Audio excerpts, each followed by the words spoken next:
El Balaguer, amb baixes importants, va resoldre un partit complicat a casa contra el Catllà.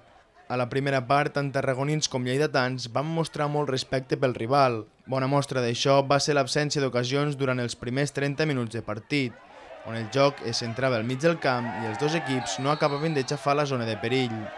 El vermell Miquel va tenir la primera, el xut però li va sortir desviat. El Catllà no s'arronsava i també començava a aixafar àrea contrària.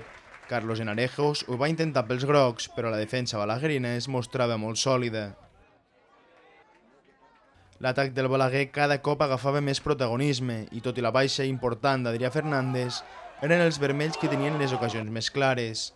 Al minut 37, l'àrbitre no va xiular un possible penal a Ivan Fontana, que conduïa la pilota a l'interior de l'àrea. Els jugadors del Balaguer, però, no es van deixar endur per les protestes i poc després Gerai Dàrias va culminar una jugada assajada a pilota aturada.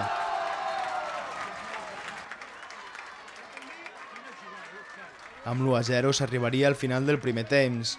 A la segona meitat el Balaguer va estirar línies per tal de sentenciar el partit, però les ocasions vermelles no fructificaven i el resultat seguia amb l'1-0 que s'havia arribat al descans. Pau, que havia entrat a la segona part al lloc de Nart, i Miquel de l'Àguila van disposar de nombroses ocasions per ampliar el marcador, però la mala fortuna i unes grans intervencions del porter visitant van permetre mantenir el resultat.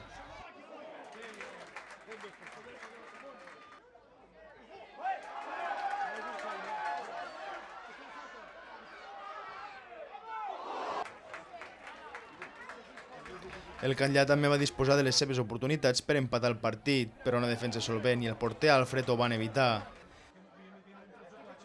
La polèmica va arribar en una jugada al minut 40, on l'àrbitre va expulsar dos jugadors grocs i el seu delegat de camp.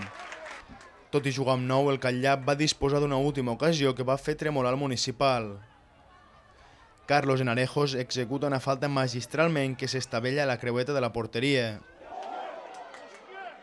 Amb aquesta victòria, el Balaguer torna a la part privilegiada de la classificació. Al finalitzar el partit, Jordi Cortés va lamentar no haver pogut sentenciar el partit abans. La llàstima ha estat potser no tancar el partit com havíem fet el dia de Rapitenc amb el 2-0, el dia del Lleida del 2-0, el dia del Sobrense amb el 4-2, i això ens ha fet que haguem de patir més del compte fins al final, que tot i ells estem 9, ens tiren la falta aquella al final al pal, però bueno, és futbol, satisfets perquè deixem el 0 en contra, satisfets perquè el repte de jugar i guanyar sense l'Adrià, que podia ser durant la setmana un hàndicap, l'hem resolt, crec jo, que satisfactòriament.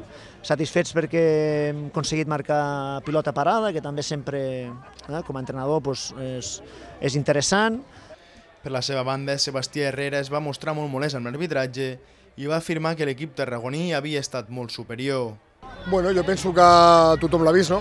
Jo crec que el Catllà ha sigut molt superior en possessió, en posicionament al camp.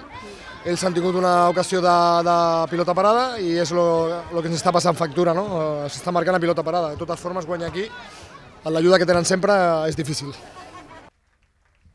Abans d'aquest partit corresponent a la primera catalana, el Club de Futbol Balaguer va aprofitar per realitzar la presentació del primer equip i del futbol base per aquesta temporada 2015-2016.